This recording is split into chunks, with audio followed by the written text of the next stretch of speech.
অনেকেই মনে করে থাকে যে রাশিয়া যেহেতু শীতপ্রধান দেশ আর এখানে শীতের কারণে হয়তো মাংস ছাড়া আর কোনো খাবারই ভালো পাওয়া যায় না কিংবা কম খরচে পাওয়া যায় না।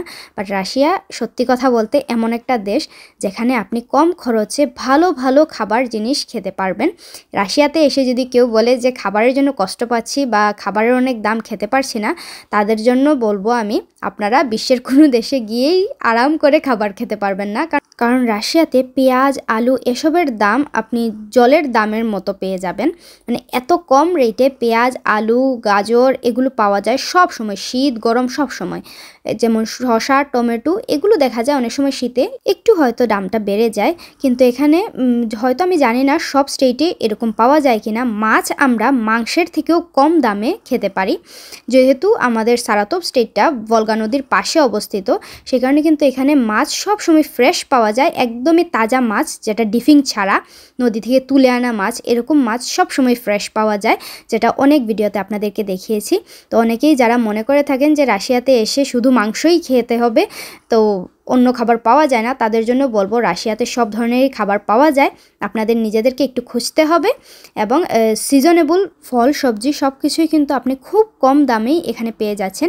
আর যে কারণে আমি সবাইকে বলে থাকি, যেমন আমাদের স্টেটে স্টুডেন্টরা যারা আসতে চায় ওরা মান্থলি কত টাকা খরচ হতে পারে, যেমন আমরা ফ্যামিলি নিয়ে চলাফেরা করতে, যেহেতু আমার বাচ্চা আছে, সব কিছু মিলিয়ে কিন্তু আমরা 15,000 রুবলের মধ্যে প্রতি মাসেই কিন্তু চলে যায়। অনেক সময় দেখা যায় টুকটাক বাচ্চার কেনাকাটা, আমার কেনাকাটা সব কিছু মিলিয়ে কিন্তু এই রেটটা আমি বলেছি। তো সেই ক্ষেত্রে একজন স্টুডেন্টের আমার মনে হয় না 7 থেকে 10,000 রুবেলের বেশি কোনো সময় খরচ হওয়ার কথা।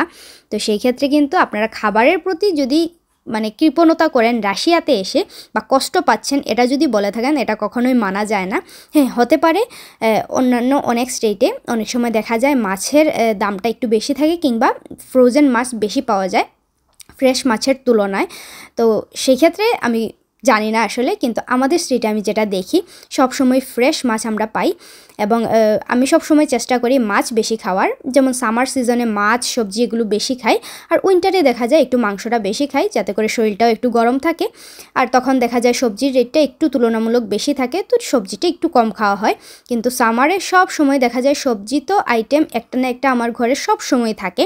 আবার মাছ মাংস যাই রান্না করি না কেন, তার পাশে একটা হলেও সবজি আমি সব সময় আমার খাবারের আইটেমে রাখি।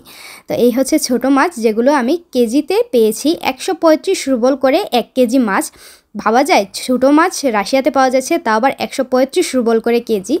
তো সেই জন্যই বলি, যারা মনে করেন যে রাশিয়াতে এসে খাবার নিয়ে কষ্ট করতে হবে, তাদেরকে বলবো প্রথম অবস্থায় হয়তো আপনারা অনেক কিছুই চেনা বা জানার ক্ষেত্রে একটু সমস্যা হবে। তো সেই কারণেই ভাষাটা যখন একটু জেনে যাবেন, আপনারা নিজেরাই কিন্তু এরকম মাছ মাংস সবজি অনেক কম রেটে কোথায় পাওয়া যায়, কিভাবে কিনতে হয়, সব কিছুই কিন্তু আপনারা শিখে যাবেন, বুঝে যাবেন। তখন আর কিন্তু খাবার নিয়ে কখনোই বলবেন না যে রাশিয়াতে এসে খাবার নিয়ে কষ্ট পেতে হচ্ছে, যেটা অন্যান্য অনেক কান্ট্রিতে আমি অনেকের মুখে শুনে থাকি যে এই খাবারের রেট অনেক বেশি, এটা খেতে পারছি না, ওটা খেতে পারছি না। কিন্তু রাশিয়াতে কিন্তু প্রত্যেকটা খাবারই হাই রেটেরও আছে, আবার লো রেটেরও আছে। আপনারা আপনাদের বাজেট অনুযায়ী খরচ করবেন, খাওয়া দাওয়া করবেন। তো আজকে আপনাদের সাথে একটু গল্প করতে করতে আমার রান্নাটাও হয়ে গিয়েছে। তো আপনারা যারা আজকে আমাদের চ্যানেলটিতে নতুন, অবশ্যই কিন্তু আমার চ্যানেলটা সাবস্ক্রাইব করে যেতে ভুলবেন না। তো নেক্সট ভিডিওতে আবারও দেখা হবে। এখন আমি ছোটো মাছ দিয়ে এক থাল ভাত খেয়ে নেই গরম গরম। নেক্সট ভিডিওতে আবারও দেখা হচ্ছে। ততক্ষণ পর্যন্ত সবাই সুস্থ থাকবেন, ভালো থাকবেন, টাটা।